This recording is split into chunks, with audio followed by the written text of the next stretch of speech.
All right, you're just in time for an eBay unboxing. Now, I had watched this lot for 7 days. Opening bid of $9.99. Nobody wanted it until, of course, the last second. I went in with a 6-second bid, 6 seconds to the auction's end, won it for $32, I think. I think it was 32 something. All right, I always throw in odd cents, and I outbid somebody else who bid at the last second also, because this is sort of a sleeper lot. A sleeper is when, the value is really good. It's low, and you can get something that's worth more. All right, so let's open it up and see what's inside.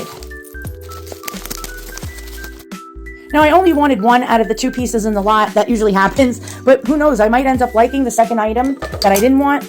And, all right, let's open up the second one that I didn't want first. I didn't know what the condition was. The seller didn't write a real condition report. So I didn't know what I was getting myself into. This could have a lot of damage. They didn't really show too many photos that you could see if there was missing beads and missing things and broken areas. These are usually broken, and it's very hard to get these old purses in good condition. So let's check this one out. The one I did not want. Oh, okay, wait a minute. I think I am really loving this. Wow, all right. Let's look at it. And these beaded purses are very fragile, and 9 times out of 10, the linings have all disappeared inside of them, and lots of beads have come off, but it looks like there's no damage really on here. Yeah, I don't really think there's bead loss, which is absolutely phenomenal. Wow, this is a heavy bag. Really heavy, because this is glass beads. My guess of when this was made, I'm going to guess between, I'd say, about 1913, 1920. Maybe we'll go with 1910 to 1920s. There we go. We'll turn it over. Yeah, I'm going to say the teens to the 20s. Wow, okay, this is actually the better of the 2. The other one is crap. Now that I look at this, look at the really cool, I think this is silver. The strap may be silver, and the frame may be silver.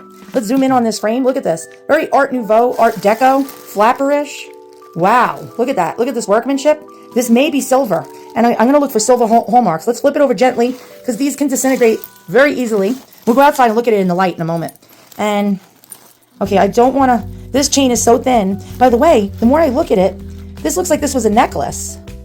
This chain. Let's go ahead and look at it close. Do you see the spring ring? Spring ring generally came around in the late 1890s and the beginning of the 20th century.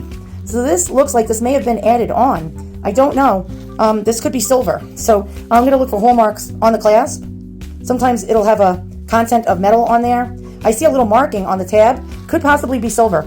Then I'm going to look inside the frame. We don't want to break the necklace. Sometimes there will be a metal content marking along the frame, although I don't see one. I'm going to test this and see if this is silver. Although when you see verdigris, the green, that generally denotes that I think it's iron in there. So this is most likely not silver. Could be German silver. But look at the interior. Okay, I'm going to zoom out of here. Look at the interior. This is actually intact. Oh my goodness, this is beautiful. And sometimes you get lucky with these old purses. If you stick your hands in there, you might find an old coin or two. But no, wow. All right, this is the one I did not want. Wow. And I absolutely adore the closure. Look at this. It's not your typical kiss lock closure. Look how it closes. That's really something else. All right, let's get to the second one. Now, I think there is a little bit of bead loss right there. But, I mean, look at this. Look at, the whole purse as a whole. That's not a problem, really. I mean, collecting-wise, you could expect some bead loss on an old purse like this that's at least 105, 110, 115 years old. So this is the item I wanted more than the other one, and I'm sort of digging the other one. In the pictures, I don't know if there's any problems with this one.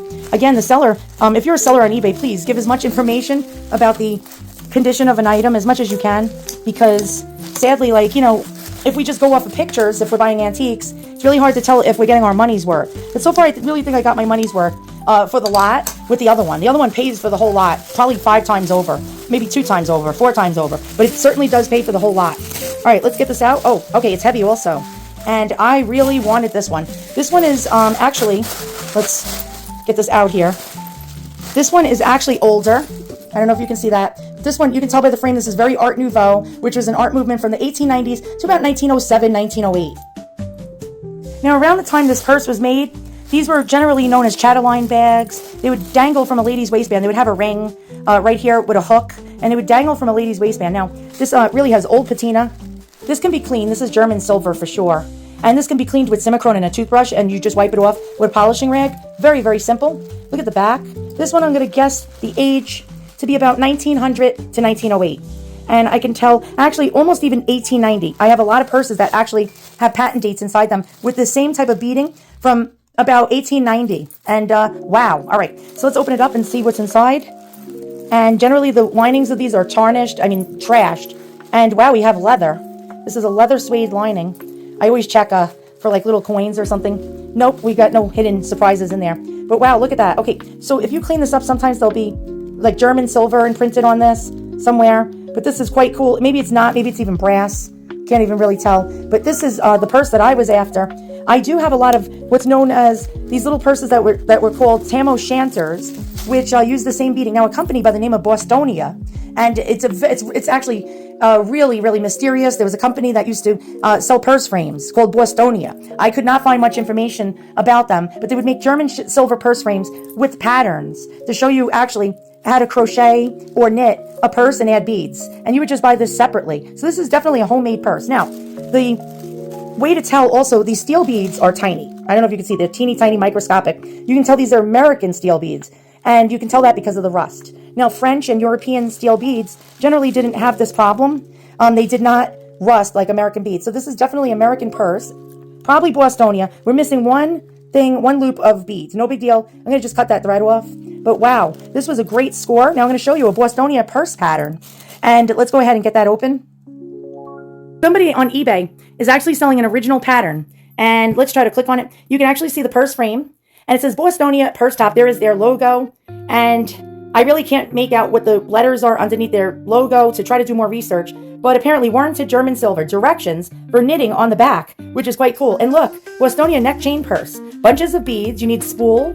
You need a pair of number 20 steel needles. Bostonia purse top. And it gives you directions for making these purses. So as you can tell, these were not just store-bought purses. These were actually purchased to make a purse. And they would sew the little crocheted area onto the frame of the purse, like right over here, and add beads. And they would give them patterns for making the beaded pattern. And some ladies were really crafty at doing this. They made really elaborate patterns. Now I actually have a bunch of Bostonia purses, which were tam o'shanter purses, which I'll show you examples of them. And they were generally patented. They would have a patent date inside of them. Some of them did say 1890, whatever, or 1902 was the latest patent date I've seen for these Bostonian purses or Bostonia purses. So I'm going to gather that mine was made between 1890 and about 1902.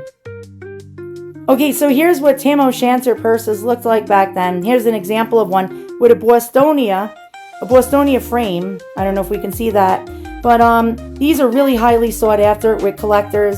$175, $160. They came with all patterns of beading. And this is very similar to the pattern of my purse. You see the steel beads? I don't know if you can see that. But we got the American steel cut beads. And this was a homemade purse. Some of them would have the patent date inside. I don't know if this one has it. It should, like right there. But let's go ahead and take a look at some others that you can find. Here's another tam o'shanter. And this is the elaborate beadwork that you'll see in these type of purses. And we have an Art Nouveau style lady. This one does have a patent date inside of there. March 25th, 1890. So we do know that my purse could be as old. Of course, Ring doorbell has to interrupt my video, but yeah. All right, so you can see that these aren't cheap to acquire. Here's another example of a Bostonia purse frame. And look at that. And that one's really, got a lot of patina on it. Here's the beadwork. And this would be made at home. This is very homemade and very cool to add to a collection. Let's just go back and check out some more. And you can see many different ones made with this knitted material with these beads. Quite cool. All right, let's go ahead and go back to the video. So here's specimen number 1. And it's quite beautiful. And the more I look at it, the more I realize the handle is a lady's neck chain. And so this was definitely a necklace that they probably misplaced the strap or it broke. And they added on this beautiful silver necklace. By the way, it is silver. I found the 925 marking. Really lovely. Look at that beautiful purse frame. It has some damage, no big deal. Something like this would sell in the $125 to $225 price range to the right buyer. And in here we have our beautiful Bostonia homemade purse. As you can see, these were actually handmade purses, and they came in kits, which is quite cool. This would be a chatelaine purse hanging from a lady's waistband. It's not in really bad condition. A few losses here and there, but this was a really great buy. I'm really happy with my lot that I won on eBay. Thank you so much for watching. And these Bostonia purses were probably made between 1890 and about 1902. Quite cool. Look at that. And I'll see you guys all on the next one.